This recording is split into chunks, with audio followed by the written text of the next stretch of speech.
Everyone, hope you're doing great. Guess what? We are in the Book of Mormon, Alma, chapter 43. This is a text of the LDS Church, so let's dig in. Alright, chapter 43. Alma and his sons preach the word. The Zoramites and other Nephite dissenters become Lamanites.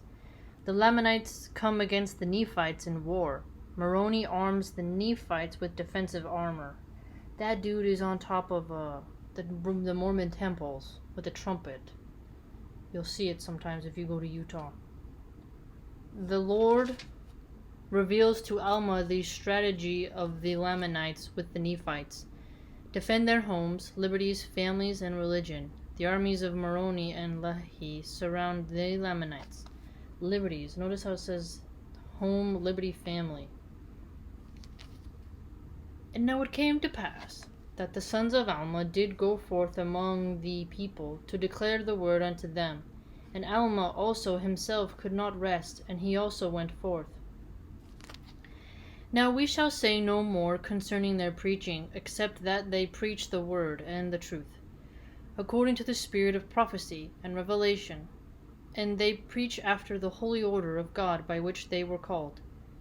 And now I return to an account of the wars between the Nephites and the Lamanites in the 18th year of the reign of Judges. Remember, the reign of Judges is unique to this Mormon theology, and the Nephites and the Lamanites are just constantly at war with each other. It's almost like the Muslims and the Quraysh, the Aztecs and the Spaniards, the Romans and the Gauls. For behold, it came to pass that the Zoramites became Lamanites. The Zoramites became Lamanites. Therefore, in the commencements of the 18th year of the people of the Nephites saw that the Lamanites were coming upon them. Therefore they made preparations for war. Yea, they gathered together their armies in the land of Jershon. Again, so when everybody makes a criticism that other religions have wars, just realize there isn't a religion that hasn't engaged in war.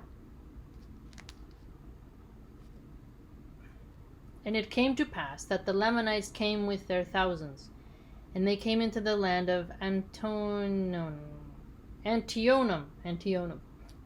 which is the land of the Zoramites. Okay. A man by the name of Zarahemla was their leader. There's a land called Zarahemla. Now there's a person named Zarahemla. And now, as the Amalekites were of a more wicked and murderous disposition than the Lamanites were, in and of themselves, therefore Zarahemla appointed chief captains over the Lamanites. And they were all Amalekites and Zoramites. Now this he did that he might preserve their hatred towards the Nephites, that he might bring them into subjection to the accomplishment of his design. For behold, his designs were to stir up the Lamanites to anger against the Nephites. This he did that he might usurp great power over them, and also that he might gain power over the Nephites by bringing them into bondage. And now the design of the Nephites was to support their lands and their houses, and their wives and their children, that they might preserve them from the hands of their enemies, and also that they might preserve their rights and their privileges, yea, and also their liberty, that they might worship God according to their desires. For they knew that if they should fall into the hands of the Lamanites, that whosoever should worship God in spirit and in truth, the true and the living God, the Lamanites would destroy. Yea, and they also knew the extreme hatred of the Lamanites towards their brethren, who were the people of Anti-Nephi-Lehi, who were called the people of Ammon. And they would not take up arms, yea, they had entered into a covenant, and they would not break it. Therefore, if they should fall into the hands of the Lamanites, they should be destroyed. And the Nephites would not suffer that they should be destroyed. Therefore they gave them lands for their inheritance. And the people of Ammon did give unto the Nephites a large portion of their substance to support their armies. And thus the Nephites were compelled alone to withstand against the Lamanites, who were a compound of Laman and Lemuel, and the sons of Ishmael, and all those who had descended from the Nephites, who were Amalekites and Zoramites, and descendants of the priests of Noah. Descendants of the priests of Noah. Now those descendants were as numerous nearly as were the Nephites, and thus the Nephites were obliged to contend with their brethren even unto bloodshed. And it came to pass, as the armies of the Lamanites had gathered together in the land of Antonium, behold, the armies of the Nephites were prepared to meet them in the land of Jershon. Antonium, Lamanites, Nephites.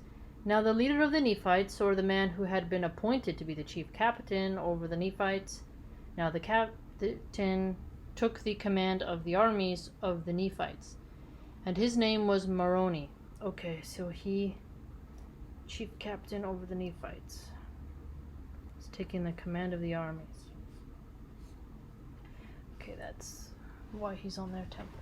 And Moroni took all the command and the government of their wars, and he was only 25 years old when he was appointed chief captain over the armies of the Nephites, so he was 25. And it came to pass that he met the Lamanites in the borders of Jershon, and his people were armed with swords, and with scimitars, and all manner of weapons of war. And when the armies of the Lamanites saw that the people of Nephi, or that of Moroni, had prepared his people with breastplates and with armed shields, yea, and also shields to defend their heads, and also they were dressed with thick clothing. Now the army of Zarahemla was not prepared with any such thing. They had only their swords and their scimitars, their bows and their arrows, their stones and their slings, and they were naked, save it were a skin which girdled about their loins. Yea, all were naked, save it were Zoramites and the Amalekites. But they were not armed with breastplates, nor shields, therefore they were exceedingly afraid of the armies of the Nephites, because of their armor, notwithstanding their number being so much greater than the Nephites. Behold, now it came to pass that they durst not come against the Nephites in the borders of Jershon. Therefore they departed out of the land of Antonium into the wilderness, and took their journey round about in the wilderness, away by the head of the river Sidon, that they might come into the land of Manti, and take possession of the land, for they did not suppose that the armies of Moroni would know whither they gone.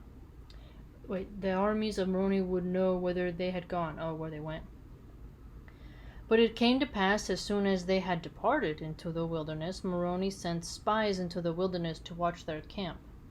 Okay, spies. Moroni sent spies. And Moroni also, knowing of the prophecies of Alma, sent certain men unto him, desiring him that he should inquire of the Lord whether the armies of the Nephites should go to defend themselves against the Lamanites. So inquire of the Lord.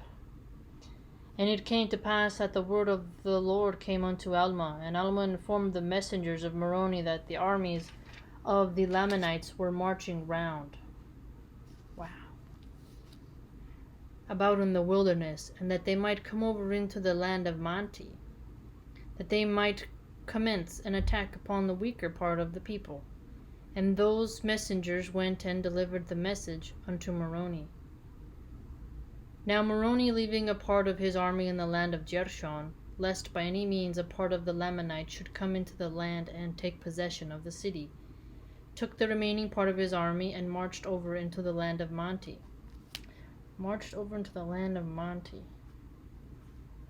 This is quite interesting. It's really just letting us know everything that Moroni was really up to. It's a pretty smart military tactician thus far. What do you think?